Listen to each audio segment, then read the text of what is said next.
Hello friends, कैसे हो आप सब। आज अपन पॉलिटी का पार्ट 2 कंप्लीट करेंगे अपने प्रीलिम्स पीवाईक्यू सीरीज़ में, जहाँ पे अपन 2022 से 2023 के सारे पीवाईक्यू कंप्लीट करेंगे लास्ट 4 साल के। लास्ट वीडियो में मैंने 2016 से लेकर 2019 तक के सारे पीवाईक्यूज़ को अपने कंप्लीट कर लिया है विद एक्सप्लेनेशन। उस वीडियो को जाके देखिएगा जिस भी स्टूडेंट ने नहीं देखी है, क्योंकि ये जितनी भी सीरीज़ चल रही है उससे आपको यूपीएससी सीएससी प्रीलिम्स 2024 में बहुत हेल्पफुल होने वाली है। आपको ये सीखने को मिलेगा कि किस तरीके से क्वेश्चन को अटैम्प्ट करना है, किस तरीके से क्वेश्चन को हैंडल्स करना है और किस टॉपिक्स में से मोस्टली क्वेश्चन पूछे गए हैं और फ्रिक्वेंटली क्वेश्चन आए हैं। ठीक है, सीरीज़ को रिलीजियसली फॉलो करिएगा। और पार्ट 2 आज अपन कर लेंगे। पार्ट 1 अपन कंप्लीट कर चुके हैं।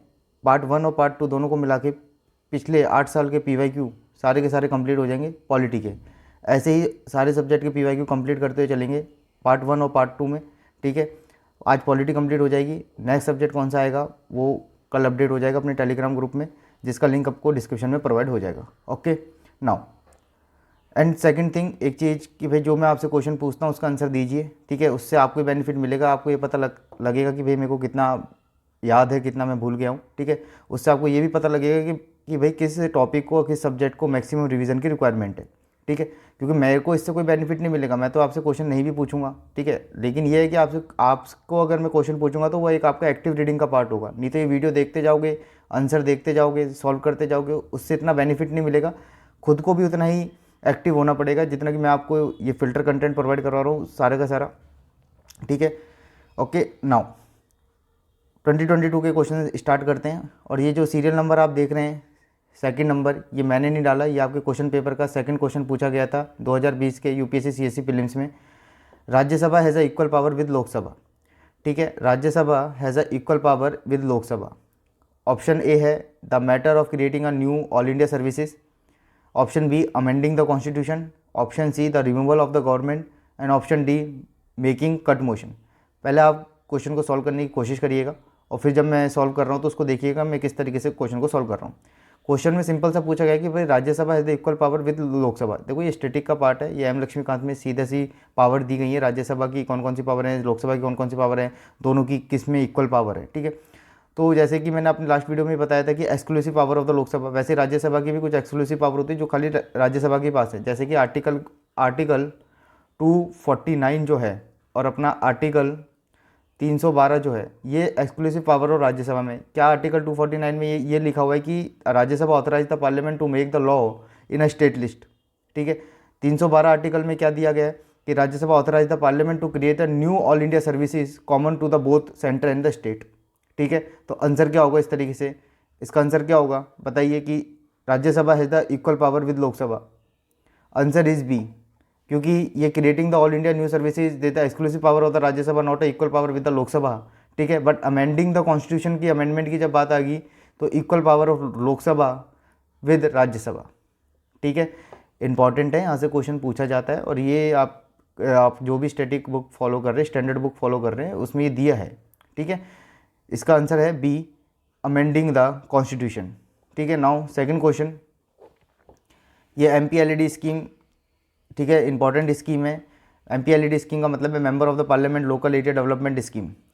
क्वेश्चन क्या पूछा गया है, with the reference to the fund under the MPLED scheme which of the following statement are correct.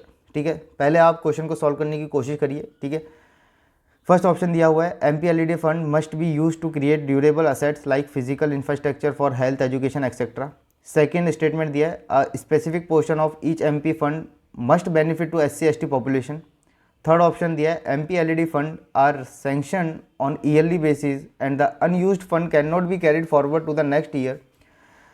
Statement 4 दिया हुआ है the district authority must inspect at least 10% of all works under the implementation of every year. Solve करने की इसको कोशिश करिए।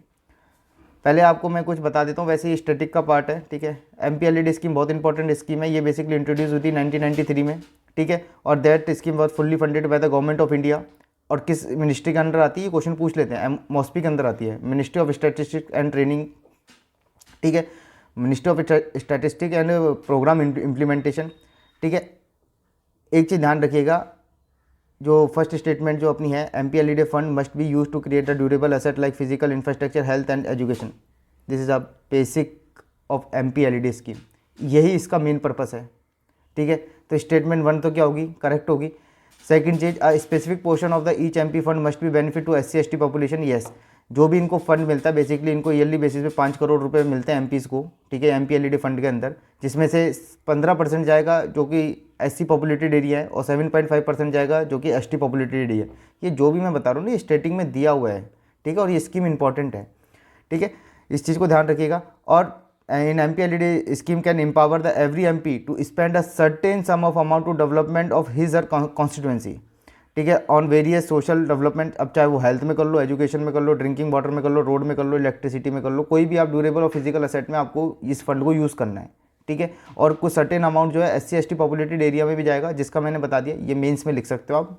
UPSC में कभी नहीं पूछेगा कि भाई SC में और ST पॉपुलेटेड एरिया में कितना परसेंट जाएगा उनके फंड का, नहीं पूछेगा।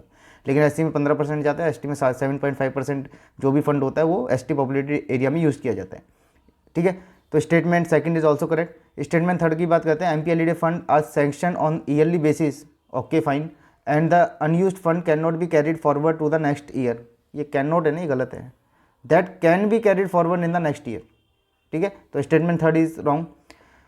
Statement fourth, the district authority must inspect at least 10% of all works under the implementation of every year. Yes right, answer क्या होगा? डी, फर्स्ट सेकंड फोर्थ, ठीक है। इसको जो रिमेनिंग फंड है उसको कैरी फॉरवर्ड किया जाता है नेक्स्ट ईयर में, ठीक है। Now question fourth of our UPSC CSC 2020 paper का, ठीक है, which one of the following category of the fundamental right incorporated protection against the untouchability as a form of discrimination, ठीक है। क्वेश्चन बड़ा बारीक भरकम था लेकिन इस क्वेश्चन में कुछ भी नहीं है। क्वेश्चन सिंपल सा पूछा है, which one of the following category fundamental right incorporated protection against the untouchability as a form of discrimination. बताइए, सॉल्व करने की कोशिश करिए। आंसर क्या है इसका? Right to equality, D, simple. Fifth question, in India separation of judiciary from the executive is enjoined by. Solve करिए इस क्वेश्चन को कि in India separation of judiciary from the executive is enjoyed by, कहाँ दिया हुआ है ये separation of judiciary from the executive? ये मोस्टली स्टूडेंट गलत करके आए थे, ठीक है। ये आंसर है इसका, देखो सी तो होगा नहीं, 7 शेड्यूल में कन्वेंशनल प्रैक्टिस ये है नहीं कोई, और प्रीएम्बल में कहीं दिया नहीं हुआ, बचा क्या? DPSP। DPSP के आर्टिकल 50 में क्लियरली प्रिस्क्राइब है separation of judiciary from the executive, ठीक है, याद रखिएगा इस चीज़ को, ओके। और 7 शेड्यूल आपको पता है किससे डील करता है, ये जो ऑप्शन दिया इन्होंने, separation of power between the state and union, ठीक है, union list, state list, concurrent list, ये सारी की सारी 7 शेड्यूल में, ओके। आर्टिकल 50 पढ़िएगा आज जाके, उसमें क्लियरली ये डिफाइन है। Now 7th question, the constitutional government by definition is a. देखो ये क्वेश्चन अभी मैंने दिखा दिया, लास्ट वीडियो पार्ट 1 में भी दिखाया था कॉन्स्टिट्यूशनल गवर्नमेंट क्या होती है, और आगे भी इसी वीडियो में बताऊंगा कितनी बार ये क्वेश्चन रिपीट हो रहा है, कॉन्स्टिट्यूशनल गवर्नमेंट क्या होती है। तो इसलिए कहते हैं ना कि रिपीटेशन ऑफ क्वेश्चन नहीं होता, रिपीटेशन ऑफ क्वेश्चन होता है, बस वो पूछने के तरीके अलग होते हैं, थीम एक ही है, ठीक है। तो सिंपल सा क्वेश्चन क्या है, आंसर क्या होगा इसका भाई? D, limited government. Constitution government is simple से लिमिटेड गवर्नमेंट, ठीक है। नाउ 8th क्वेश्चन देखते हैं,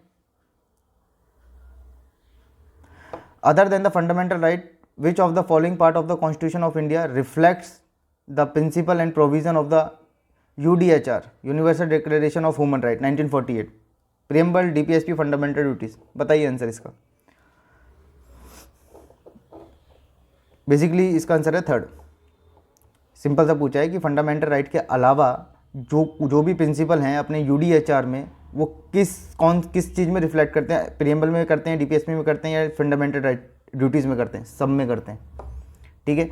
UDHR, हालांकि ये क्वेश्चन थोड़ा ट्रिकी था, ठीक है, नहीं आता तो ऐसे क्वेश्चनों को स्किप करके आगे बढ़ लिया करो, ठीक है, क्योंकि अब ये ऐसे ऊपर वाला क्वेश्चन है जो मैंने अभी बताया कॉन्स्टिट्यूशन, ऐसे क्वेश्चनों को नहीं छोड़ने। इससे ऊपर वाला क्वेश्चन है जो मैंने अभी आपको बताया, ये वाला सेपरेशन नहीं छोड़ना है ऐसे क्वेश्चन, ये एलिमिनेशन से क्लियरली कर लोगे भाई। Separation of judiciary from the executive is enjoyed bye, preamble में तो कहीं नहीं है, 7 शेड्यूल क्लियरली कहीं भी यूज़ नहीं, और कन्वेंशनल प्रैक्टिस ये है नहीं, बचा क्या? DPSP। ऐसे क्वेश्चनों को गलत नहीं करना। अगर ये जो UDHR वाला जो क्वेश्चन पूछा गया है 1940, अगर ये नहीं आ रहा तो इसको स्किप कर सकते हो, ठीक है। इसका आंसर है D. Now 11th question, a parliamentary system of the government is one in which. देखो सिंपल सा बेसिक का क्वेश्चन है कि पार्लियामेंट्री सिस्टम ऑफ गवर्नमेंट पूछा है। अब ये कॉन्स्टिट्यूशनल गवर्नमेंट क्या होती है, पार्लियामेंट्री फॉर्म ऑफ गवर्नमेंट क्या होती है, सारा NCERT बेस्ड क्वेश्चन है, ठीक है। इसलिए कहता हूँ स्किप मत करिए NCERTs को। बताइए इसका आंसर। और ये पार्ट 1 में भी मैंने ये करवाया था कि भाई पार्लियामेंट्री फॉर्म ऑफ गवर्नमेंट क्या होता है। बताइए इसका आंसर। इसका आंसर है B, the government is responsible to the parliament and can be remove by it. अब वर्ड्स में खेल गए ये लोग, the government is responsible to the parliament and can be remove by it. भाई यही तो बोलना चाह रहे थे, गवर्नमेंट मीन्स क्या, executive is responsible to the parliament, parliament क्या, लेजिस्लेचर। आप अपनी जनरल लैंग्वेज में ये बोल देते executive is responsible to the legislature, इन्होंने थोड़ा फॉर्मल लैंग्वेज डाल दिया उसमें, the government is responsible to the parliament and that can be remove by it, yes, through many device like a no confidence motion pass हो गया जी। ठीक है, 11th का आंसर है B. 12th question, which part of the constitution of India declare the idea of the welfare of state. बहुत easy question है, थोड़ा सा ध्यान से पढ़ोगे, कंसंट्रेशन के साथ पढ़ोगे, क्वेश्चन को सॉल्व कर लोगे। आंसर बताइए इसका, विच part of the constitution of India declare the ideal of welfare state. किसी का गलत नहीं होना चाहिए, बहुत इजी क्वेश्चन है, डीपीएसपी, सिंपल आंसर है डीपीएसपी, ना तो फंडामेंटल राइट, ना 7 शेड्यूल, ना प्रीएम्बल।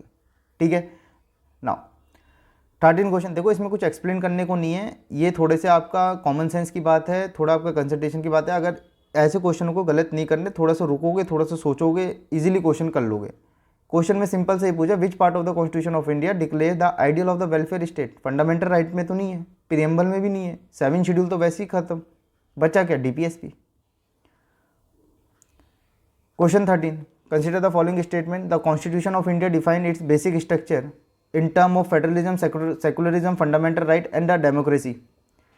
सेकेंड स्टेटमेंट बोला है, the constitution of India provide a judiciary review to safeguard the citizen liberties and to preserve the ideal on which the constitution is based. बताइए इसका answer.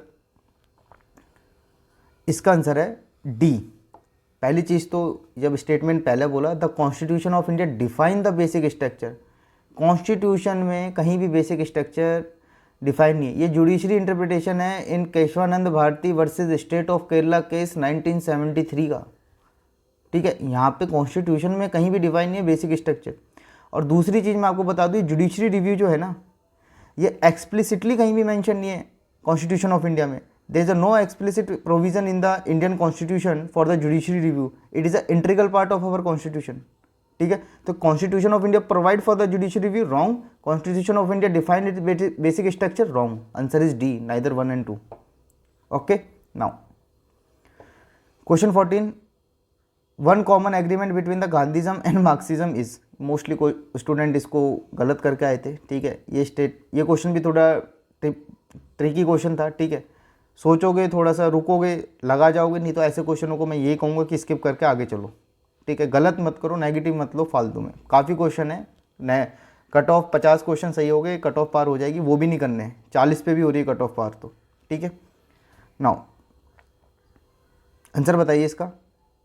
The one common agreement between the Gandhism and Marxism is, answer is the final goal of stateless society. ठीक है, no class struggle, mostly student इसको ये करके आए थे, C, abolition of the private property, no, economic determinism, no, answer is A 14, the final goal of stateless society. और यहाँ जो भी आंसर प्रोवाइड हो रहे हैं वो as per the UPSC answer की के से प्रोवाइड हो रहे हैं। ठीक है, कोई कोचिंग नहीं, कोई बुक नहीं। Now question 15, in the context of India which one of the following is the characteristic appropriate for the bureaucracy. जिसकी आप तैयारी कर रहे हो उसका मतलब पूछ लिया। In the context of India which one of the following is the characteristics appropriate for the bureaucracy. बताइए क्या काम है उनका, ब्यूरोक्रेट्स का। पहला option, agency for widening the scope of parliamentary democracy, agency for strengthening the structure of federalism, agency for facilitating political stability and economic growth, and agency for the implementation of the public policy. क्या काम होता है इनका? Simple सा answer है, बताइए D. क्या करते हैं? For execution of the policy and agency for the implementation of the public policy. Okay, now question 16, the preamble of the constitution of India is. बताइए इसका। ये किसी का गलत नहीं होना चाहिए, प्लीज ध्यान से क्वेश्चन को पढ़िए, ध्यान से ऑप्शन को पढ़िए। A part of the constitution but has a no legal effect. Okay, B बोला part of the constitution and has a no legal effect either. Okay, a part of the constitution and has the same legal effect as any other part. ठीक है, D option इन्होंने बोला a part of the constitution but has a no legal effect independently of other parts. बताइए इसका answer है D. पहली बात तो मैं आपको बता देता हूँ, part preamble is integral part of the constitution, there is a, ठीक है, preamble does not have a legal effect independently and it can be enforce in any court of law. ठीक है, फिर मैं रिपीट कर रहा हूँ, preamble do not have legal effect independently and it can not be enforced in court of law. Answer क्या है इसका? D. It is a part of the constitution, yes, but has a no legal effect independently of other parts. ठीक है, but preamble का जो use है other parts के साथ इसका यूज़ किया जाता है, बट इसका इंडिपेंडेंटली कोई लीगल इफेक्ट नहीं है। ठीक है, but it is a part of the constitution. ठीक है, इसमें कंफ्यूज होने की कोई बात नहीं है।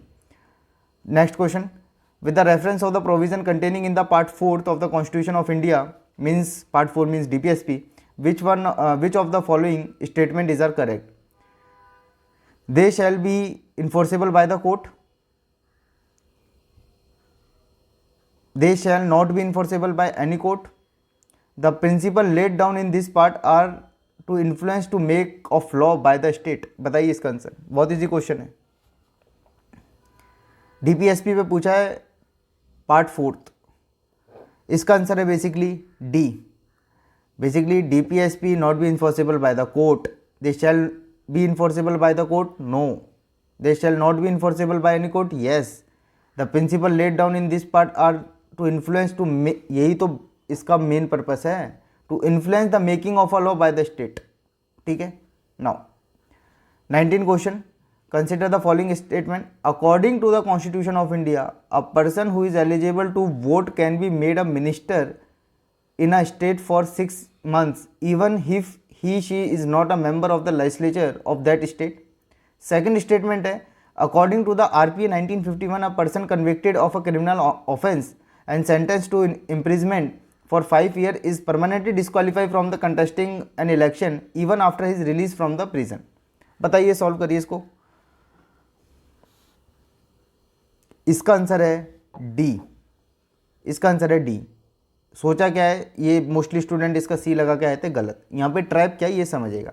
अकॉर्डिंग टू द पहले स्टेटमेंट में, according to the constitution of India, a person who is eligible for vote, vote की एलिजिबिलिटी क्या है भाई? 18 ईयर। ठीक है, can be made a minister in the state for a 6 month. Minister बनने के लिए कम से कम एज कितनी चाहिए? 25 ईयर।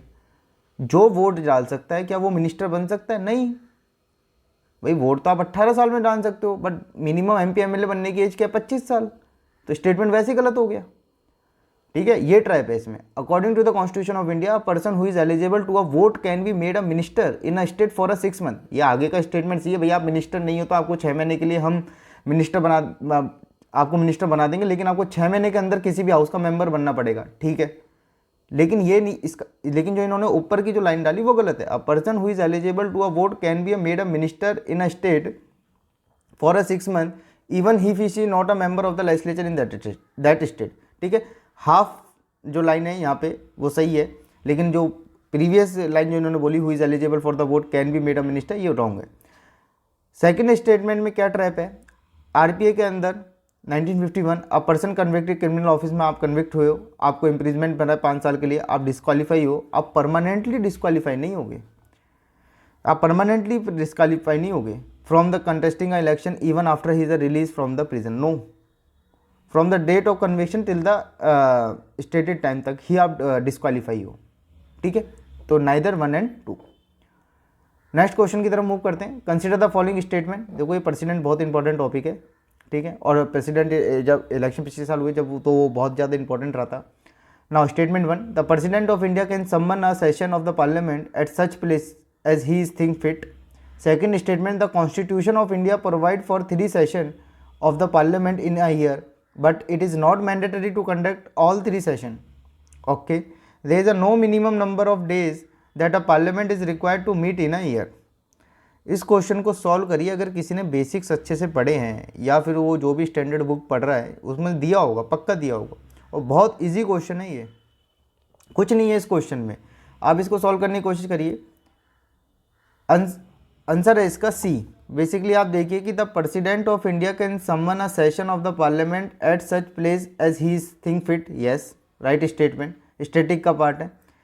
इसके बाद आप थर्ड ऑप्शन देखिए इसका, there is a no minimum number of the days that the parliament is required to meet in a year. Yes, second statement देखिए, the constitution of India provided for a 3 session. देखो constitution में कहीं भी ये नहीं कहा कि भाई आपके 3 सेशन होने चाहिए। कॉन्स्टिट्यूशन ने ये कहा है कि भाई हाउस जो है वो 2 बार कम से कम मिलेगा 1 साल में, मतलब 6 महीने में उनको एक बार मिलना ही मिलना है, ठीक है। वो एक क्राइटेरिया फिक्स है as per the constitution. But constitution of India does not provide a 3 session of the parliament in a year, but it is not a mandatory to conduct all 3 session। ठीक है, उन्होंने कहीं यहाँ पे बात नहीं करी कि भाई आपको 3 करने, आपको करने तो 10 सेशन करो, आपको करने तो 15 सेशन करो, ठीक है, बट आपको कम से कम 6 महीने के अंदर तो आपको एक बार मिलना ही पड़ेगा हाउस को, ये बोला है कॉन्स्टिट्यूशन ने, ठीक है। तो answer is first and third.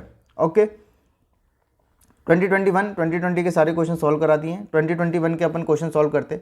Now 2021 में जो पहला क्वेश्चन पॉलिटी से पूछा गया वो 77th क्वेश्चन पूछा गया था पॉलिटी से। We adopt the parliamentary democracy based on the British model, but how does the model differ from that model. ठीक है, क्वेश्चन इजी है, थोड़ा सा सोचिए आराम से। Statement 1, as regard the legislation the British parliament is supreme और sovereign, but in India the power of the parliament to legislate is limit. ठीक है भाई। In India, matters related to the constitutionality of the amendment of an act of the parliament are referred to the constitutional bench by the Supreme Court। बताइए भाई, इसका answer जो है वो है सी। इसका आंसर जो है वो है सी, दोनों ही सही हैं, क्योंकि ब्रिटिश पार्लियामेंट में in Britain the parliament is supreme, but in India the constitution are supreme. ठीक है ना। As regard the legislation the British parliament is supreme और sovereign, but in India the power of the parliament to legislate is limit. ठीक है। Second statement जो है, in India matter related to the constitutionality of the amendment of an act of the parliament are refer to the constitutional bench by the supreme court. Yes, ठीक है। तो statement 1 is right, statement 2 is also right. ठीक है। As regard the legislation the Britain parliament is supreme और sovereign, but in India the power of the parliament is limited because the constitution are supreme, rule of law. ठीक है। 78 question देखिए, with the reference of the union government consider the following statement. N Gopal Swami Ayyangar committee suggested that a minister and the secretary B designated solely for pursuing the subject of administration reform and promoting it। Second statement जो है 1970 the department of personal was constituted on the recommendation of the ARC 1966 and this was place under the prime minister charge. बताइए क्या answer होगा इसका।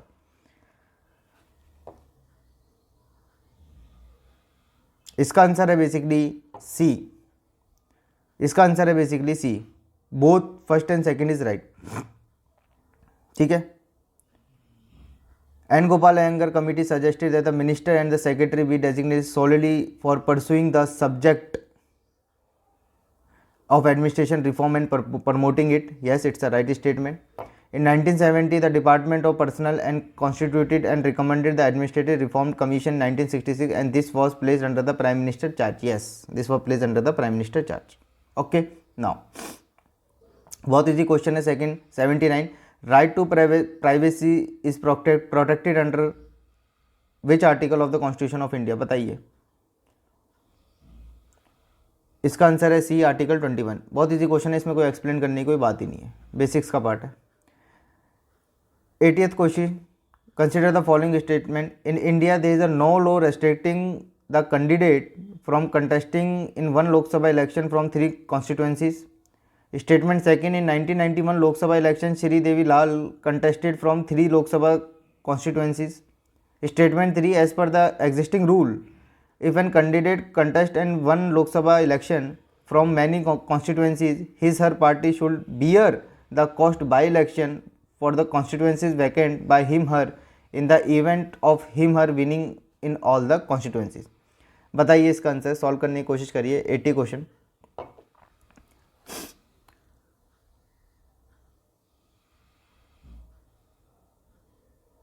बताइए इसका answer है basically B, second. In India, there is a no law restricting the candidate from contesting the one Lok Sabha election from the 3 constituency। कोई law ही नहीं है। आप थोड़ा सा कॉमन सेंस थोड़ा सोच के सोचिए, इस चीज स्टेटमेंट को थोड़ा पढ़िए, जब आपको समझ आएगा। In India, there is a no law restricting the candidate from contesting of one Lok Sabha election from 3 constituency। Statement is wrong. और आपको मैं बता देता हूँ, 1996 से पहले 1996 से पहले एक मेंबर 2 से ज़्यादा कॉन्स्टिट्यूएंसी से इलेक्शन लड़ सकता था, but after the amendment in the representation of people act 1951 वहाँ पे अब कैप लगा दी गई है कि एक कैंडिडेट खाली 2 ही कॉन्स्टिट्यूएंसी से इलेक्शन लड़ सकते हैं। 1996 से पहले वो लड़ सकते थे, ठीक है। तो इसलिए statement 1 is wrong because there is a no law, there is a law basically, presently there is a law, ठीक है। सेकंड स्टेटमेंट की बात हुई, in 1991 Lok Sabha election Shri Devi Lal contesting from the 3 Lok Sabha constituency, that it's a right statement, ठीक है। Shri Devi Lal basically are deputy CM of the Haryana, ठीक है। इन्होंने 3 सीट से इलेक्शन लड़े थे, एक रोहतक से लड़े थे, सीकर से लड़े थे और फिरोजपुर से लड़े थे इन्होंने, ठीक है। इट्स स्टेटमेंट इज राइट, ठीक है। और जो इन्होंने थर्ड स्टेटमेंट बोली ये इसलिए रॉन्ग है क्योंकि इन्होंने बोला कि the cost of the by election bear by the party should bear the cost of the by election, no election commission of India ECI by election की कॉस्ट, ठीक है। तो statement second is right, okay. Now 82 with the reference of India consider the following statement, solve करिएगा इस question को। Judiciary custody means an accused is in the custody of the concern magistrate and such accused is lockup in the police station not in a jail, ठीक है। Second statement, during the judiciary custody the police officer in charge of the case is not allowed to interrogate the suspect without the approval of the court. बताइए भाई answer क्या है इसका? B. Statement 1 is wrong. देखिए 2 होता है, एक होता है पुलिस कस्टडी, एक होता है जुडिशरी कस्टडी, ठीक है। जब इन्होंने यहाँ पे जो जुडिशरी कस्टडी की बात करी, in judiciary custody mean an accused is in custody of an concern magistrate and such accused is lockup in the police station and not a jail, गलत। ये काम होता है पुलिस कस्टडी में। accused person lock up in a police station, not in a jail in a police custody, but in a judiciary custody the accused person lock up in a jail and not in a police station। ये reverse था, ठीक है। Statement B is right, ठीक है। 82 का क्या answer है? B, okay. 84 की बात करते हैं। At a national level which ministry is the nodal agency to ensure the effective implementation of the scheduled tribes and other traditional forest dweller act 2006। Question बहुत इजी है लेकिन मोस्टली स्टूडेंट इस question को गलत करके आए थे। भाई किस मिनिस्ट्री के अंदर आता है? सिंपल सा क्वेश्चन ये पूछा है, बताइए इसका आंसर। सिंपल है इसका answer, D, minister of tribal affairs, okay. कोई कुछ इसमें एक्सप्लेन करने की बात नहीं है, पूरा फैक्चुअल वाला पार्ट है, पूरा स्टैटिक का पार्ट है, ठीक है ना। 85 a legislation which confer on the executive और administrative authority and unguided and uncontrolled discretionary power in the matter of application of law violates which one of the following article of the constitution of India. थोड़ा सा सोचिए, थोड़ा सा tricky question बोलूँगा मैं इसको, ठीक है। ऐसे क्वेश्चन नहीं आ रहे हैं स्किप करिए, आगे बढ़िए, लेकिन कोशिश जरूर करिए ऐसे क्वेश्चन को सेकंड राउंड में रखिए, ठीक है। मुझे पता है मोस्टली स्टूडेंट इन क्वेश्चनों को फर्स्ट राउंड में नहीं कर पाएंगे और नहीं भी करने, ठीक है, क्योंकि इन क्वेश्चनों को रुक के थोड़ा सोचना पड़ेगा, उसके बाद ही यहाँ पे हमको आंसर टिक करना पड़ेगा। बताइए 85 का क्या आंसर होगा? फिर क्वेश्चन रिपीट कर देता हूँ। A legislation which confer on the executive और administrative authority and unguided and uncontrolled discretionary power in the matter of application of law violated which one of the following article of the constitution of India. इसका answer है article 14। Article 14। 86 question, which one of the following in India polity is an essential feature that indicate that it is a federal in character. ये जो federalism वाला जो part है, last video में भी मैंने कम से कम नहीं तो 2 से 3 क्वेश्चन फेडरलिज्म से बताए थे आपको, ठीक है। यूनिटरी के करेक्टर एक बार पढ़ के जाइएगा, फेडरल के करेक्टर एक बार पढ़ के जाइएगा, दोनों, ठीक है। करेक्टरिस्टिक्स ऑफ इंडियन फेडरलिज्म और characteristics features of unitary feature of India, ठीक है। ये दोनों चीज़ पढ़ के जाइएगा, इंपॉर्टेंट है, यहाँ से बार बार क्वेश्चन रिपीट होते हैं। अब बताइए विच one of the following in India polity is a essential feature that indicate that it is a federal in character. कल भी ये क्वेश्चन मैंने ये सॉल्व करवाया था, इसी टाइप का था, इसी लाइन पे क्वेश्चन था। फर्स्ट स्टेटमेंट है an independent of judiciary is safeguard, ठीक है। The union legislature has elected representative from the constituent units, okay. The union cabinet can have the elected representative from the regional party, okay. The fundamental right are enforceable by the court of law. अगर थोड़ा ध्यान से देखेंगे तो इसका आप easily answer कर पाएंगे। Which one of the following in Indian polity is an essential feature for the indicate the federal in character? First, the independence of the judiciary is a safeguard. Okay. Second question, which one of the following is the best define the state. मैं आपसे एक question पूछ रहा हूँ भाई, ये बता दीजिए कि स्टेट किस आर्टिकल में डिफाइन है, स्टेट किस आर्टिकल में डिफाइन है, ये कमेंट में मुझे आंसर डालिएगा, इसका आंसर बताइए। क्वेश्चन ये टिपिकल क्वेश्चन है, ट्रिकी क्वेश्चन में डालूंगा, ठीक है। ऐसे क्वेश्चनों को सेकंड राउंड में करिए, फर्स्ट राउंड में मत करिए। फर्स्ट राउंड में हो रहा है तो करिए, अदरवाइज इसको सेकंड राउंड में करिए, लेकिन छोड़ना नहीं है, कोशिश करनी है। बताइए, सॉल्व करने की कोशिश करिए इसको। विच one of the following is the best define the term of state. Answer is A, a community of a person permanently occupying a definite territory independent of external control and possessing an organized government. 88th question, with the reference of the Indian judiciary, consider the following statement. First statement, any retired judge of the Supreme Court of India can be called back to the seat and act as a Supreme Court judge by the Chief Justice of India with the prior permission of the President of India. ठीक है जी। Second statement, a high court in India has the power to review its own judgment as the Supreme Court does. बताइए इसका answer. बहुत easy question है, इसका answer है C, both statement are right, both statement are right. With the reference of India consider the following statement, there is a only one citizen. देखिए, एक जो citizenship वाला जो चैप्टर है, मोस्टली स्टूडेंट इसको स्किप कर जाते हैं क्योंकि वो मार्केट के रूमर में आ जाते हैं, ठीक है। अब आपके सामने क्वेश्चन सिटीजनशिप से आया गया है 2021 में, और फिर भी आ सकता है। अब सिटीजनशिप में क्या पढ़ना होता है, मोस्टली आपको ये पढ़ना होता है कि भाई सिटीजनशिप ली कैसे जाती है और सिटीजनशिप गवाही कैसे जाती है, ठीक है। दोनों चीज़ को याद रखना है, ठीक है। एक्वायर कैसे होती है और लूज़ कैसे होती है, ठीक है, यही यहाँ पे इंपॉर्टेंट है। Okay, now with the reference of India consider the following statement, there is only one citizenship and one domicile. Second statement, a citizen by birth only can become the head of the state, head of the state means president. Third statement, a foreigner only granted the citizenship cannot be deprived of it under any circumstances. Answer बताइए इसका।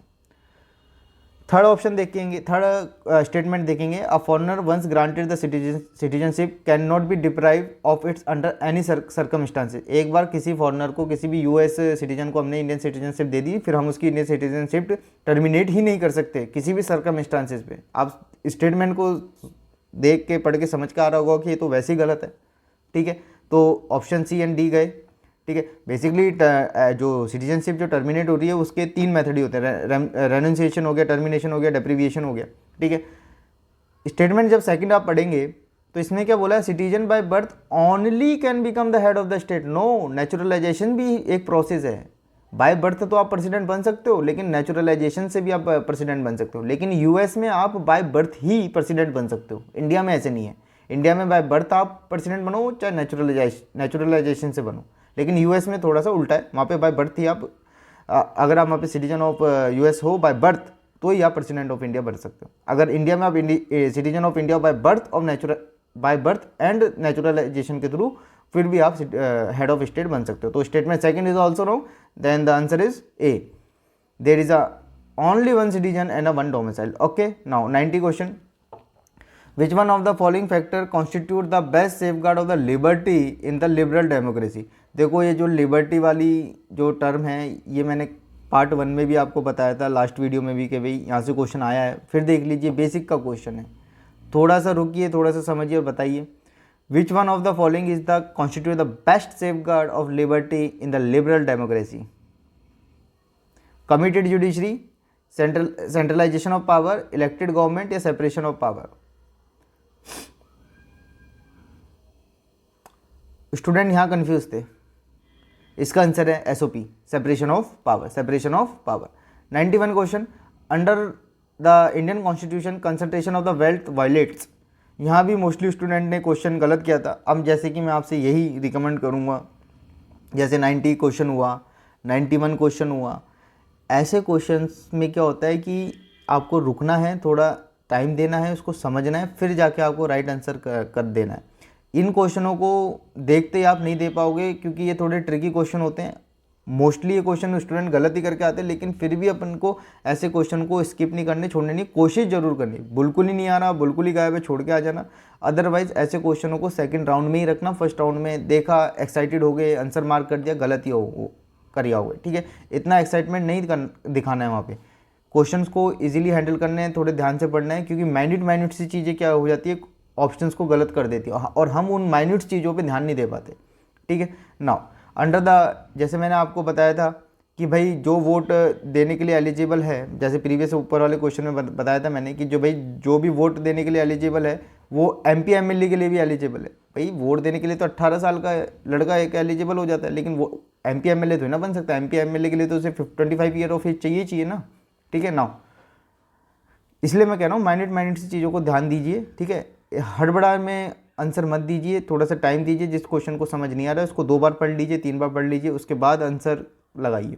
Now 91 question को solve करिए। Under the Indian constitution concentration of the wealth violates A the right to equality, DPSP, C right to freedom and the concept of welfare. Mostly student ये question को गलत करके आए थे, क्योंकि इन्होंने क्या सोचा, या तो भाई बी पे तो गए नहीं, या तो राइट टू इक्वलिटी होगा, ठीक है, या राइट टू फ्रीडम होगा। कंसेप्ट ऑफ वेलफेयर पे भी कुछ स्टूडेंट मूव हो गए थे। बेसिकली इसका आंसर है बी, क्योंकि आर्टिकल 39 क्लॉज सी में सिंपल सा दिया हुआ है prevention of concentration of wealth and means of production. आज जाके आर्टिकल 39 क्लॉज सी पढ़ना DPSP में, उसमें सिंपल सा दिया हुआ है prevention of concentration of wealth and means of production. Answer क्या है? B, DPSP। 92 what is the position of the right to property in India? Legal right available to citizen only, legal right available to any person, fundamental right available to citizen only and neither fundamental right nor a legal right. ये तो सबको पता होगा भाई, right to property पहले एक fundamental right का part था। मुझे ये बताइएगा कि राइट टू प्रॉपर्टी जो है वो किस आर्टिकल, वो किस अमेंडमेंट के थ्रू उसको निकाला गया और अभी उसका क्या स्टेटस है, ये क्वेश्चन इन्होंने पूछा गया है। जैसे कि मैंने आपको कल बताया था कि भाई right to vote and right to contest election क्या है? कॉन्स्टिट्यूशनल राइट है, लीगल राइट है, स्टैट्यूटरी राइट है, फंडामेंटल राइट है। कल ही मैंने बताया बेसिकली इट्स कॉन्स्टिट्यूशन राइट, आप वोट डालने का अधिकार और इलेक्शन लड़ने का अधिकार। ठीक है। अब इन्होंने पूछा what the position of the right to property in India. Answer बताइए इसका। इसका आंसर है basically B. Basically right to property is a legal right available to any person. ठीक है। यहाँ तो ये दोनों फंडामेंटल राइट है नहीं और neither a fundamental right nor a legal right, ये भी नहीं है। ठीक है। इसमें फर्स्ट स्टेटमेंट में बोला it is available to citizen only and available to any person, B option is right. ठीक है। अभी जो राइट टू प्रॉपर्टी है वो आर्टिकल 300A के अंदर है, पार्ट 12 ऑफ कॉन्स्टिट्यूशन। ठीक है। आंसर क्या है इसका? B, it's a legal right available to any person. 93 question, what was the exact constitution status of India on 26 January 1950। बहुत इजी क्वेश्चन है, बहुत इजी क्वेश्चन है। अगर ऐसे क्वेश्चनों को गलत करके आ रहे हो तो आप रेस से बाहर हो, मैं पहले ही बता रहा हूँ। कौन सा क्वेश्चन को कब करना है ये भी बता रहा हूँ, कौन सा क्वेश्चन ट्रिकी है, कौन से को सेकंड राउंड में करना है, कौन से को फर्स्ट में करना है, कौन से को नहीं छोड़ना, किसको गलत नहीं करना, सारी चीज़ मैं आपको एक्सप्लेन करते हुए चल रहा हूँ। इसलिए कह रहा हूँ इस सीरीज़ को रिलीजियसली फॉलो करते जाइए, इसको देखते जाइए, आपको बहुत अच्छा बेनिफिट मिलेगा अपने 2024 प्रीलिम्स एग्जाम में। क्वेश्चन पूछा गया है what was the exact constitution status of India on 26 January 1950। बताइए इसका आंसर। इसका आंसर है सोवरन डेमोक्रेटिक रिपब्लिक। ये पता है भाई, सेकुलर जुड़ा, ठीक है, सोशलिस्ट जुड़ा, ठीक है, इंटीग्रिटी यूनिटी, ठीक, कौन से कॉन्स्टिट्यूशन अमेंडमेंट के थ्रू जुड़ा ये मुझे बता दीजिएगा, प्रेम्बल में। ठीक है। 26 जनवरी 1950 में कॉन्स्टिट्यूशनल स्टेटस क्या था इंडिया का? सोवरन था, डेमोक्रेटिक था, रिपब्लिक था। ठीक है। लेकिन प्रेम्बल में जो सेकुलर वर्ड यूज़ नहीं था, सोशलिस्ट भी वर्ड यूज़ नहीं था। ये कौन से अमेंडमेंट के थ्रू ऐड हुए प्रेम्बल में, ये मुझे आप बताइएगा, कमेंट में आंसर दीजिएगा। और मैं आपसे फिर रिपीट कर रहा हूँ वो चीज़ कि प्लीज़ आंसर दीजिए, उससे आपको ही बेनिफिट मिलेगा, मुझे कुछ नहीं मिलने वाला उससे। ठीक है। आपको ही पता चलेगा आपको कितना याद है, कितना भूल गए, कहाँ पे कितनी मेहनत करनी है। ठीक है। क्योंकि ये PYQ चल रहे हैं, कोई कोचिंग इंडस्ट्री के कोई वो फालतू क्वेश्चन नहीं करवा रहा मैं, ये एक PYQ करवा रहा हूँ बिल्कुल ऑथेंटिक रिसोर्स से, जो कि UPSC ने पूछे गए हैं और पूछे जाएंगे। रिपीटेशन देखा, लिबर्टी से फिर क्वेश्चन पूछा गया, ठीक है, राइट से फिर क्वेश्चन पूछा गया, लीगल राइट है, कॉन्स्टिट्यूशन राइट है, फंडामेंटल राइट है, स्टैट्यूटरी राइट है। आपको मैं जुडिशरी से कितनी बार क्वेश्चन रिपीट्स हो रहे हैं, कॉन्स्टिट्यूशनल गवर्नमेंट क्या होती है पूछ रहे हैं, पार्लियामेंट्री फॉर्म ऑफ गवर्नमेंट क्या होती है पूछ रहे हैं। ये बेसिक्स का पार्ट है, इसलिए NCERT का भी कितना इंपॉर्टेंस है वो भी मैं आपको बताते चल रहा हूँ। ठीक है। नाउ नेक्स्ट क्वेश्चन, फिर देखिए मैं बात ही कर रहा था, क्वेश्चन आ गया कॉन्स्टिट्यूशनल गवर्नमेंट। ये मेरे हिसाब से पार्ट 1 और पार्ट 2 को मिला के चौथी या पांचवी बार क्वेश्चन पूछा जा रहा है। अब तो इसका आंसर आपका गलत होना ही नहीं चाहिए इस लेवल पे आके। इसका आंसर क्या है, सिंपल सा, a government limited by the term of constitution, limited government by the term of constitution.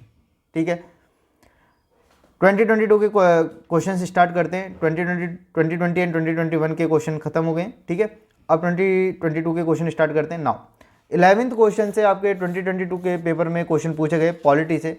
First question आता है, consider the following statement pursuit, consider the following statement. First statement बोलिए, pursuant to the report of H N. Sanyal committee to contempt of court act 1971 was passed.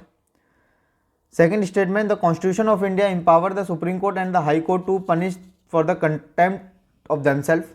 Okay जी. Third statement, the Constitution of India define the civil contempt and the criminal contempt. ठीक है. In India, the Parliament is vested with the power to make the law on contempt of court. Solve करने की कोशिश करिए, थोड़ा सा दिमाग लगाएंगे आंसर पे पहुंच जाएंगे, थोड़ा सा दिमाग लगाना पड़ेगा। थर्ड स्टेटमेंट देखते हैं पहले, the constitution of India define the civil contempt and criminal contempt. Nowhere in a constitution define the civil contempt and the criminal contempt, कहीं भी डिफाइन नहीं है। इस हिसाब से सी को गलत करोगे, डी से गलत करोगे, क्योंकि थर्ड स्टेटमेंट गलत है।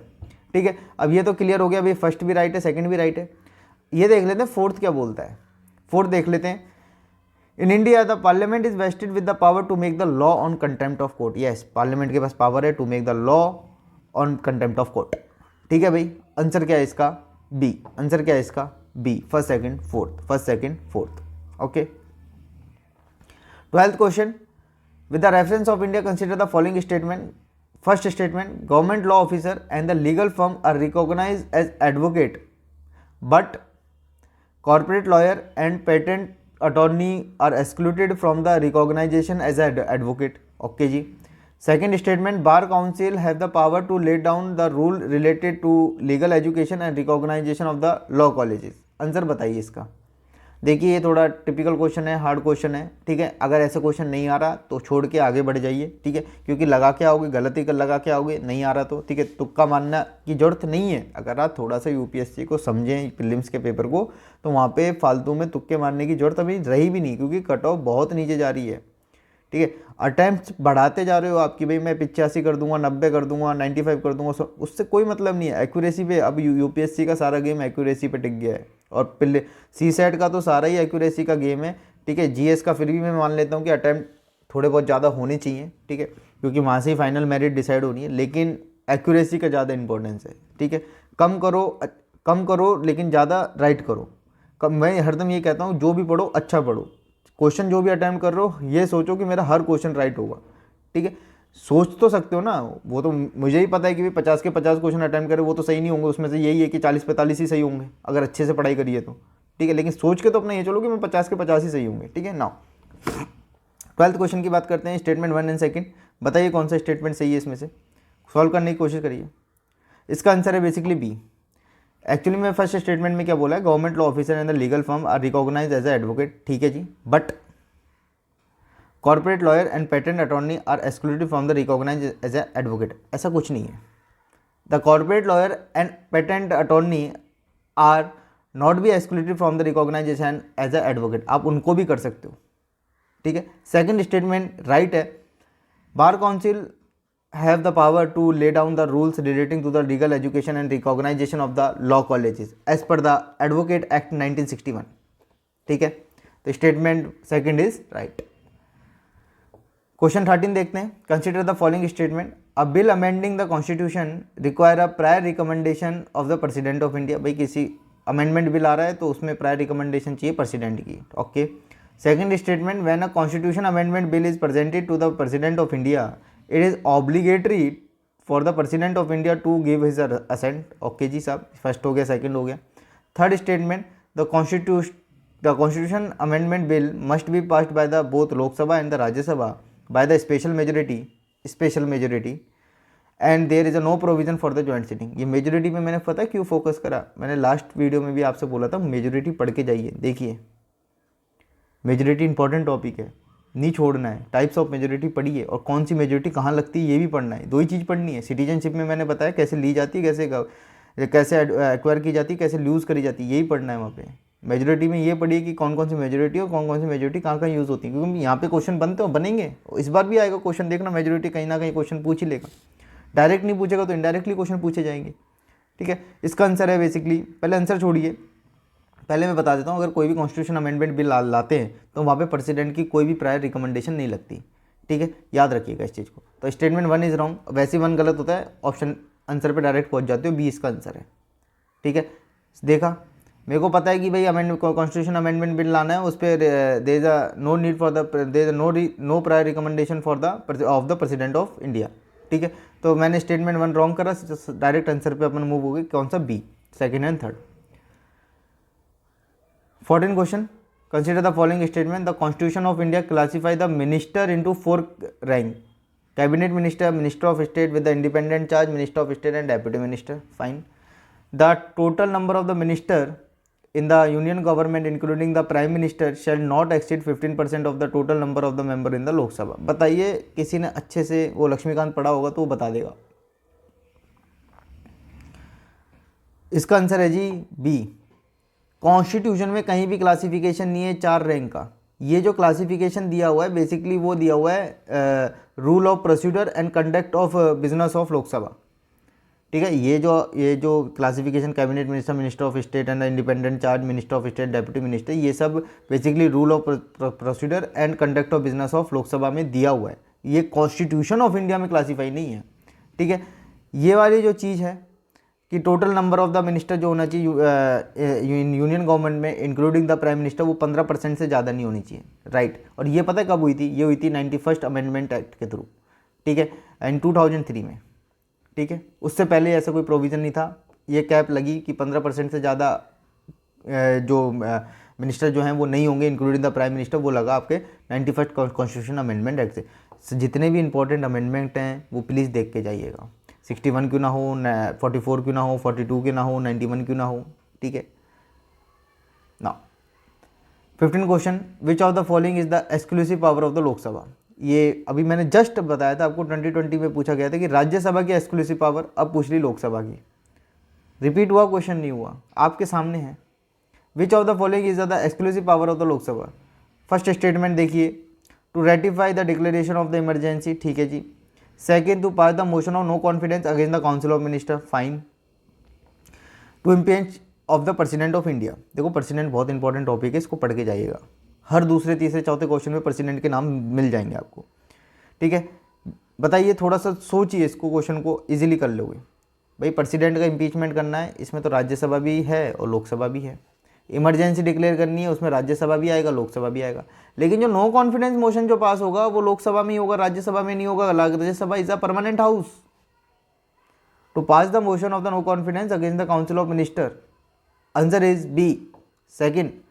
ये right exclusively to the Lok Sabha है, नो कॉन्फिडेंस मोशन। ठीक है,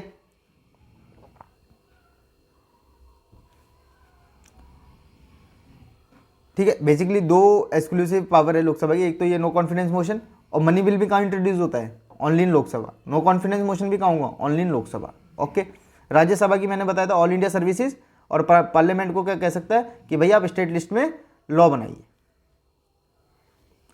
ये राज्यसभा और लोकसभा की तो मैंने एक्सक्लूसिव पावर आपको बताई थी, और ये इंपॉर्टेंट्स हैं। ठीक है, now 16 question, with the reference of the ADL, ADL बहुत इंपॉर्टेंट है, कल भी एडीएल आया था पार्ट 1 में, anti defection law in India, consider the following statement. The law specify that the nominated legislature can not join any political party with in 6 months of being appointed to at the house. ठीक है भाई, the law does not provide any time break with in which the presiding officer has to decide the defection case. बताइए इसका answer, answer है इसका B. Second statement is right, the law does not provide the time frame with in which the presiding officer has to decide the defection case. लेकिन first statement जो है गलत है। कोई भी नॉमिनेटेड मेंबर जो है वो कोई भी पॉलिटिकल पार्टी ज्वाइन कर सकता है विद इन अ 6 month। ठीक है, but after the 6 month they cannot be joined any political party. The law specifies the nominated member cannot, ये गलत है, can be join any political party within a 6 month. After the 6 month they cannot be join any political party. ठीक है, now 17, consider the following statement। ध्यान से पढ़िएगा, easily कर लोगे क्वेश्चन को, थोड़ा ध्यान से पढ़ना। Statement one, attorney general of India and solicitor general of India are the only officer of the government of India who are allowed to participate in the meeting of the parliament of India. ठीक है जी। Second statement इन्होंने बोला कि according to the constitution of India the attorney general of India submit his resignation when the government which appointed him resigns. बताइए, tricky लग रहा होगा थोड़ा सा, लेकिन बताइए। आपको इसका आंसर मोस्टली स्टूडेंट ने लगाया था बी, लेकिन मैं बता देता हूँ इसका आंसर है डी। पहली चीज़ तो फर्स्ट स्टेटमेंट इसलिए गलत है क्योंकि सॉलिसिटर जनरल जो हैं इंडिया में, they can not participate in the meeting of the parliament of India. Only attorney general of India participate in the meeting of the parliament of India. ठीक है, इसलिए पहला गलत। दूसरा क्यों गलत है ये समझिए। आर्टिकल 76 क्लॉज 4 में क्लियरली दिया हुआ है कि attorney general shall hold the office during the pleasure of president, hence the attorney general can remove by the president at any time. ठीक है, और स्टेटमेंट क्या बोल रहा है, according to the constitution of India the attorney general of India submits his resignation when the government which appointed him resigns. ठीक है, actual में कन्वेंशनल है, कन्वेंशनली ये ही resign when the council of dissolve, but it is not a mandatory. वो mandatory नहीं है कि काउंसिल अगर डिसॉल्व होगी तो वो भी रिज़ाइन करेंगे, बट ये कन्वेंशन है। मतलब एग्जिस्टिंग गवर्नमेंट अगर डिसॉल्व हो जाती है या उनका टेन्योर पूरा हो जाता है तो अटॉर्नी जनरल भी क्या करते थे, रिज़ाइन कर देते। लेकिन ये मैंडेटरी नहीं है, ये बेसिकली एक कन्वेंशनल प्रैक्टिस बनी हुई है। ठीक है, इसलिए statement both are wrong. Now 18 की बात करते हैं। With the reference of the writs, देखो रिट्स बहुत इंपॉर्टेंट है, रिट्स। ठीक है, 5 तरीके की रिट होती है, जैसे कि हैबेस कॉर्पस हो गया, मैंडेबस हो गया, प्रोहिबिशन हो गया, सिटेरियस हो गया, क्यो वारंटो हो गया। ठीक है, रिट्स बहुत इंपॉर्टेंट है, पढ़ के जानिए, रिट्स मत स्किप करके जाइएगा, क्वेश्चन बनता ही बनता है। 18 question with the reference of to the writs issue by the court of India consider the following statement. Statement 1, mandamus will not lie against the private organization unless it is interested with the public duty. Second, mandamus will not lie against the company even though it may be a government company. Third statement, any public minded person can be a petitioner to move the court to obtain the writ of quo warranto. बताइए इसका answer, थोड़ा सोचिए। इसका answer है basically C. Mandamus will not lie against the private organization unless it can be entrusted with the public duty. Yes. Any public-minded person can be a petitioner to move the court, obtain the writ of quo warranto. Yes. Mandamus will not lie against the company even though it may be the government company. Its statement is wrong. ठीक है, it can be issue against the public bodies and corporation. ठीक है, याद रखिएगा। Answer क्या है, सी। 20th question, थोड़ा ध्यान से पढ़िएगा, कर लोगे। With the reference of the deputy speaker of the Lok Sabha consider the following statement. As per the rule of procedure and the conduct of business in Lok Sabha the elected deputy speaker shall be held on such date.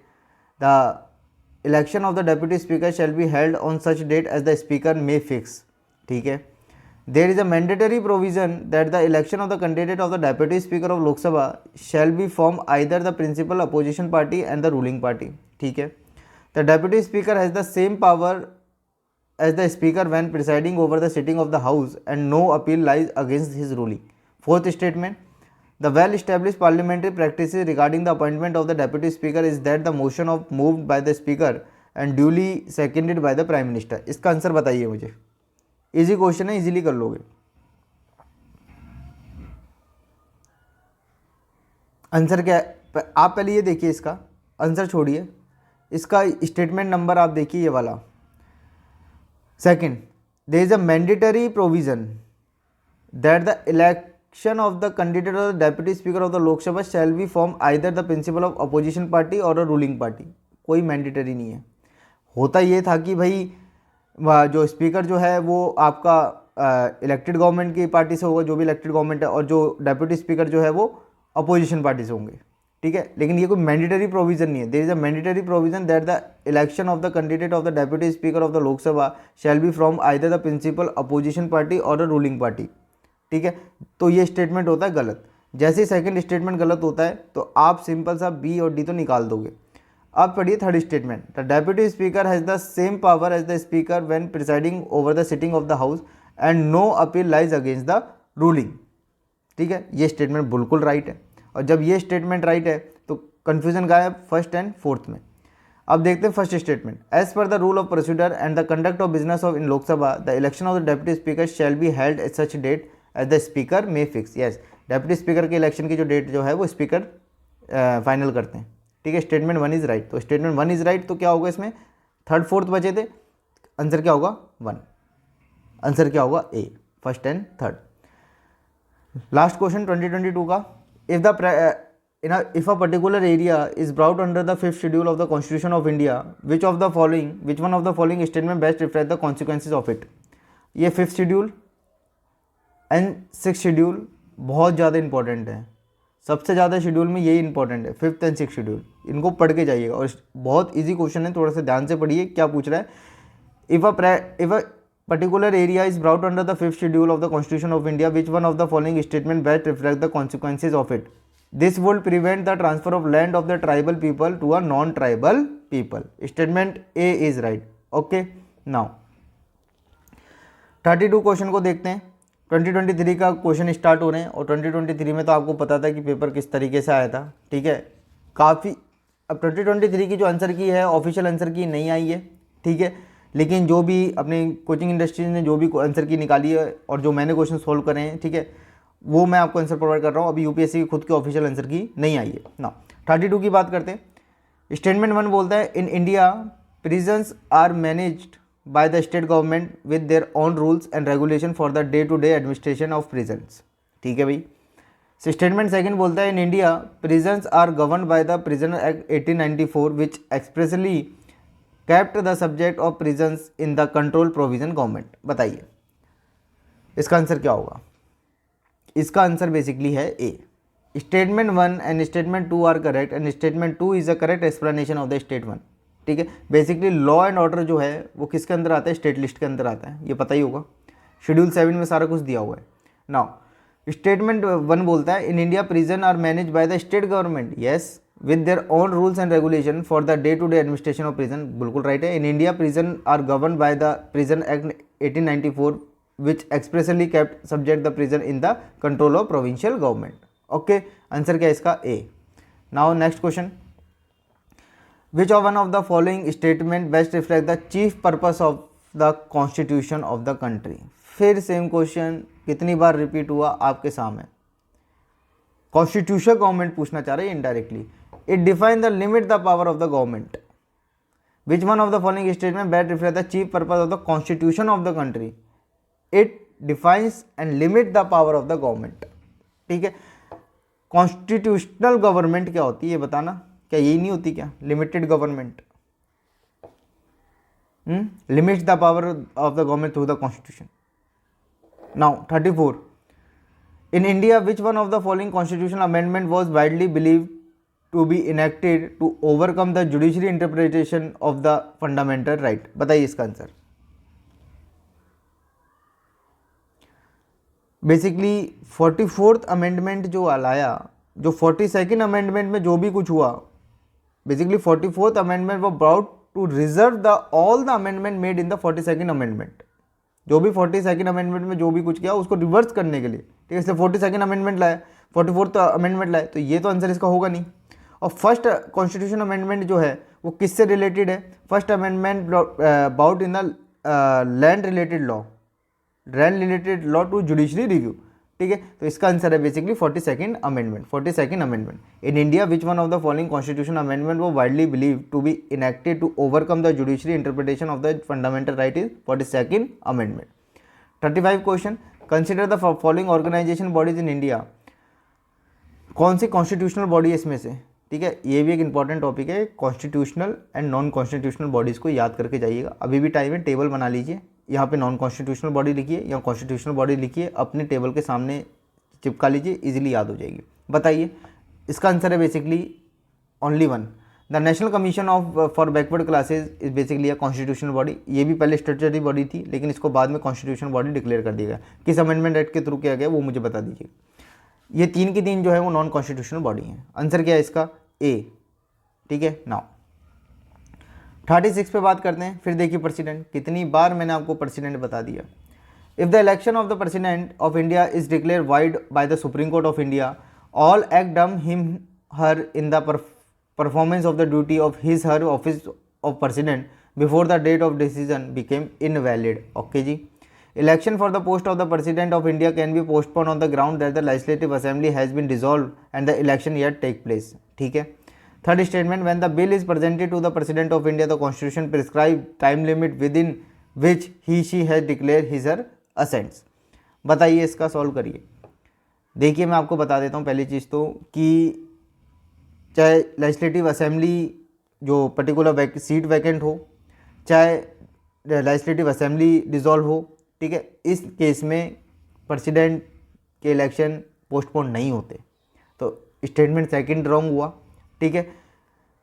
Constitution में कहीं भी ऐसा prescribe नहीं है कि limit of a time. जो third statement इन्होंने बोला, when the bill is presented to the president of India the constitution prescribe the time limit with in which he she can has declare his or assent. No, there is a no time limit. First statement जो है, if the election of the president अगर void कर दे तो आप ठीक है जी, by the supreme court, all the acts done by him are performance duty his or office decision became the invalid. No, आपके जब तक आपने ऑफिस होल्ड किया हुआ है, चाहे आपके इलेक्शन वाइड हो जाए, चाहे सुप्रीम कोर्ट आपके इलेक्शन वाइड कर दे, चाहे कुछ भी हो जाए, आपके डिसीजन जितने भी हैं, आपकी परफॉर्मेंस जो भी करी आपने, वो सारी की सारी क्या रहेगी, वैलिड रहेगी, वो इनवैलिड नहीं रहेगी. ठीक है, तब तक जब तक आपने ऑफिस होल्ड कर रखा है, चाहे इलेक्शन वाइड हो चाहे कुछ भी हो. ठीक है. Statement 1 is also wrong. Answer is D, none of them. Now 37, with the reference of the financial bill and the money bill in the Indian parliament consider the following statement. बताइए. First statement, when the Lok Sabha translate the financial bill to the Rajya Sabha it can B amend और reject. पहली बात तो money bill मैंने आपसे कल भी पूछा था, आपने आंसर नहीं बताया, मैं बता देता हूँ, वो आप तो नहीं बताओगे. आर्टिकल 1110 में आता है फाइनेंशियल बिल दो तरह के होते हैं, financial bill A, financial bill B. Financial bill आता है 117 में. ठीक है. आर्टिकल ये भी नहीं पता, आपसे डायरेक्टली पूछे कि मनी बिल किस आर्टिकल में आता है, क्योंकि money bill basically important topic है. ठीक है. और ये एक्सक्लूसिव पावर किसके अंदर आती है भाई, बताइए कहाँ पर पास होता है, ओनली इन लोकसभा. ठीक है. लोकसभा की मैंने एक्सक्लूसिव पावर बताई थी और राज्यसभा की भी एक्सक्लूसिव पावर बताई है मैंने अभी आपको रिसेंटली बताई है. Now, with the reference of the financial bill and the money bill in the Indian Parliament, consider the following statement. First statement, when the Lok Sabha transits the financial bill to the Rajya Sabha, it can amend or reject the bill. ठीक है. Second statement, when the Lok Sabha transmit money bill to the Rajya Sabha, it cannot amend or reject the bill. It can only make recommendation. ठीक है. Third statement, in the case of the disagreement between the Lok Sabha and the Rajya Sabha, there is no joint sitting for the money bill, but a joint sitting became necessary for the financial bill. बताइए, solve करने की कोशिश करिए. Basically इसका answer है ए. अब कौन सा स्टेटमेंट राइट है वो मैं बता देता हूँ. Second statement, when the Lok Sabha transmit the money bill to the Rajya Sabha, it cannot amend or reject the bill. They can only recommendation on the bill. ठीक है. ना तो रिजेक्ट कर सकते हैं, ना अमेंड कर सकते हैं कोई भी मनी बिल को, बट वो रिकमेंडेशन दे सकते हैं. ठीक है ना. As the financial bill, basically a financial bill is a money bill, so no joint sitting of the two house is allowed with regard to the financial bill under article 108. इसलिए third statement होती है wrong. और first statement जो इन्होंने बोली कि when the Lok Sabha transmit the financial bill to the Rajya Sabha it can amend और reject the bill. No, they can not B amend और रिजेक्ट द बिल. इसलिए आंसर क्या है, ओनली वन. कौन सा, दिस वन इज राइट. देखिए किससे क्वेश्चन आया, ये जो मैंने आपको अभी करवाया है, मनी बिल से पहले भी क्वेश्चन करवा रखे, प्रेसिडेंट से फिर रिपीट क्वेश्चन आपके सामने हुआ है. ये वाले पहले आपको मैंने आपके साथ पहली बार डिस्कस कराया कि भाई कॉन्स्टिट्यूशन नॉन कॉन्स्टिट्यूशन इंपॉर्टेंट है. ये सब मैं जो भी आपको बताते चल रहा हूँ, देखिए आपके रिपीटेशन ऑफ क्वेश्चन कितना हो रहा है. नाउ फिर देखिए शेड्यूल एरिया से आगे 5th शेड्यूल 6th शेड्यूल बहुत इंपॉर्टेंट है, प्लीज़ इनको पढ़ के जाइएगा, भूलिएगा मत. With the reference to the schedule area in India consider the following statement. With in a state the notification of an area as a schedule area takes place through an order of the president. ठीक है. Second statement, the largest administrative unit forming a schedule area is the district and the lowest is the cluster of village in the block. Okay. The CM of the concerned state are required to submit an annual report to the Union Home Minister on the administration of the schedule area in the state. बताइए क्या होगा इसका. इसका basically third statement की मैं पहली बात बोलूँ कि जितना भी शेड्यूल एरिया हो, 5th शेड्यूल और 6th शेड्यूल के अंदर जो भी एरिया आते हैं वो directly control under the governor या फिर प्रेसिडेंट, यही होता है। तो the chief minister of the concern state are required to submit the annual report to the union home minister. No, या तो गवर्नर या president. Statement third is wrong. Now the largest administrative unit forming the schedule area is the district and the lowest is the cluster of village and the block. Yes, it's statement is right. First, with in a state the notification of a area of schedule area takes place through the order of the president. Yes, president का order लेना पड़ेगा। Answer is B, only two. कौन कौन से? Statement 1 and statement 2। आपको report जो submit करनी है वो यूनियन होम मिनिस्टर के पास नहीं जाती, वो जाती है गवर्नमेंट या फिर प्रेसिडेंट के पास। ठीक है। Now 77 question, consider the following statement. According to the constitution of India the central government has the duty to protect the state from the internal disturbance. Fine. Second statement, the Constitution of India exempt the state from providing the legal counsel to the person being held up prevention detention. Fine. Third statement, according to the Prevention of the Terrorism Act 2002, confession of the accused before the police cannot be used as evidence. बताइए, solve करने की इसको कोशिश करिए।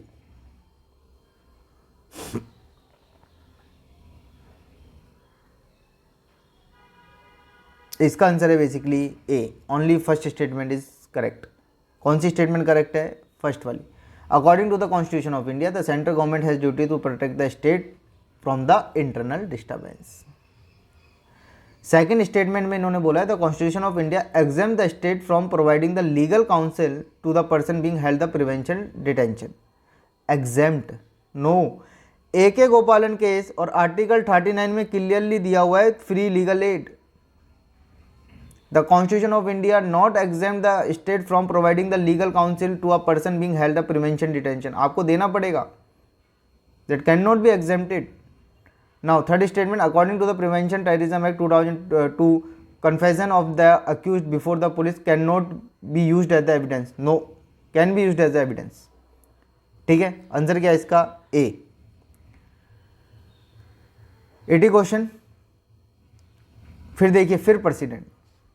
Question का repetition देख रहे हैं, पर्टिकुलर टॉपिक से, पर्टिकुलर थीम से कैसे क्वेश्चन पूछे जाते हैं। अब थोड़ा रियलाइज हुआ, लिबर्टी पे कितनी बार क्वेश्चन आ गया, प्रियम्बल पे कितनी बार क्वेश्चन आ गया, प्रेसिडेंट पे कितनी बार क्वेश्चन आ गया, पार्लियामेंट पे कितनी बार क्वेश्चन आ गया। ठीक है, आपके कॉन्स्टिट्यूशन गवर्नमेंट पे कितनी बार क्वेश्चन आ गया, कॉन्स्टिट्यूशन गवर्नमेंट पे मैंने आपको बताया। ठीक है।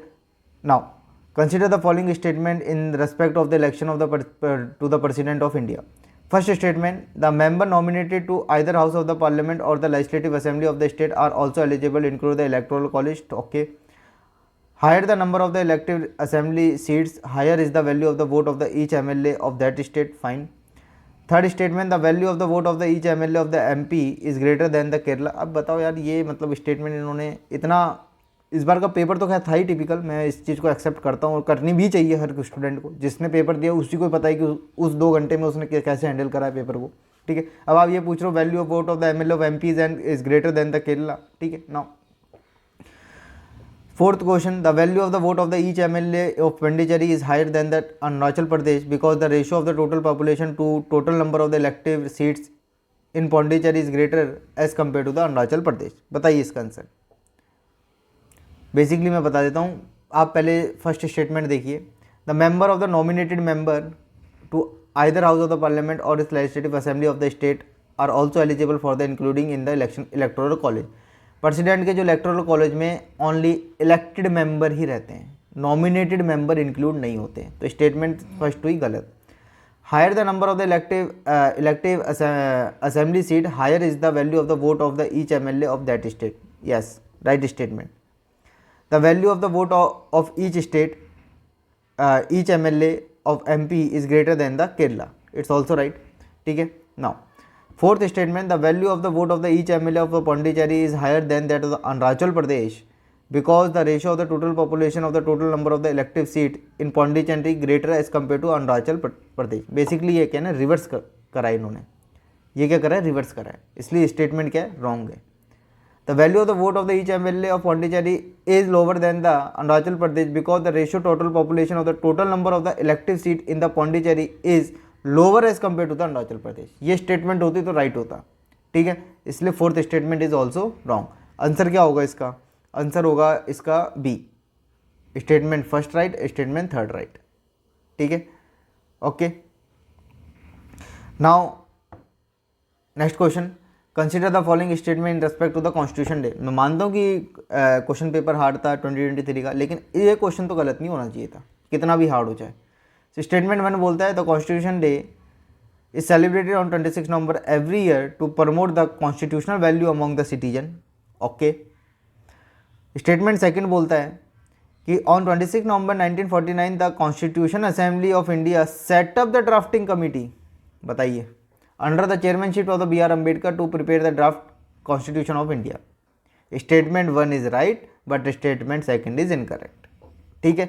बिल्कुल बिल्कुल बेसिक का पार्ट है, ठीक है। ये क्वेश्चन तो आपको किसी भी हालत में गलत नहीं होना चाहिए। ओके, नाउ क्वेश्चन सारे करवा दिए हैं भाई, सारे क्वेश्चन 2023 के भी क्वेश्चन हो गए। आज अपने 2022 से लेके 2020 से लेके 2023 तक के सारे क्वेश्चन पॉलिटी के कंप्लीट कर दिए हैं, ठीक है। इन सेंस बेसिकली 2019 से लेके 2016 से लेके 2023 तक के जितने भी PYQ थे पॉलिटी के, वो सारे के सारे आज कंप्लीट हो गए हैं, ठीक है। सारे के सारे आपके पार्ट 1 में और पार्ट 2 में आपको मिल जाएगा, ठीक है। ऐसे ही सारे सब्जेक्ट अपन कंप्लीट करेंगे। आप समझ रहे हैं कि आपके 2 पार्ट में आपके 8 साल के PYQ मैं खुद करवा रहा हूँ सब्जेक्ट वाइज। आपका कितना अच्छा रिवीजन होगा और आपको कितना अच्छा बेनिफिट देखने को मिलेगा अपने UPSC CSE 2024 के एग्ज़ाम में। ओके, एंड इन वीडियोस को प्लीज़ रिलीजियसली देखिए और जितना हो सकता है उतना स्टूडेंट में शेयर करिए ताकि औरों को भी इसका बेनिफिट मिले। देखो ये सब चीज़ करने में क्या है ना, बहुत टाइम लगता है, बहुत मेहनत लगती है, फिल्टर करना पड़ता है कंटेंट, उसके बाद आपके को प्रोवाइड कराते हैं, ठीक है। तो जितना हो सकता है उतना शेयर करिए वीडियो को, चैनल को सब्सक्राइब करिए, लाइक करिए, ठीक है। ये सीरीज़ तो कंप्लीट होगी, ठीक है। पहली पॉलिटी एक सब्जेक्ट कंप्लीट हो गया, नेक्स्ट सब्जेक्ट कौन सा आएगा उसकी video day after tomorrow release हो जाएगी, ठीक है। आप इसको क्वेश्चन को मेरे साथ सॉल्व करते चलिए, ठीक है, ताकि आपकी भी प्रैक्टिस होती चले। और दूसरी चीज़, जो भी मैं क्वेश्चन पूछता हूँ उसका आंसर ज़रूर दीजिए कमेंट में, ताकि आपको ये रियलाइज़ हो कि मुझे को याद कितना है, मुझे कितना किस सब्जेक्ट में कितना और पढ़ने की रिक्वायरमेंट है, ठीक है। कौन सा क्वेश्चन छोड़ना है, कौन सा नहीं करना, कौन सा टॉपिक इंपॉर्टेंट है, कौन सा नहीं, सारा मैं एक्सप्लेन कराइए इस सारे वीडियो में, ठीक है। तो पॉलिटी आज कंप्लीट होती है, पार्ट 1 और पार्ट 2 दोनों को मिला के 2016 से लेके 2023 तक के सारे क्वेश्चन कंप्लीट कर दिए। नेक्स्ट कौन सा सब्जेक्ट होगा वो मैं टेलीग्राम ग्रुप में अपडेट कर दूंगा, उसका लिंक डिस्क्रिप्शन में प्रोवाइड हो जाएगा। ओके, ऐसे ही अपन सारे सब्जेक्ट कंप्लीट कर लेंगे। इस तरीके से अपन पूरे 8 साल के मतलब 800 क्वेश्चन सॉल्व कर लेंगे ये 2-2 वीडियो लगा के, ठीक है। ओके, मैक्सिमम शेयर करिए वीडियो को, चैनल को सब्सक्राइब करिए, वीडियोस को लाइक करिए ताकि और भी स्टूडेंट्स को बेनिफिट मिले और वो UPSC CSE 2024 को क्लियर करें और मेंस लिखें और फिर मेंस की प्रैक्टिस भी अच्छे से करेंगे, अच्छे से भी उसकी प्रिपरेशन करेंगे। Okay, thank you and have a good day, bye.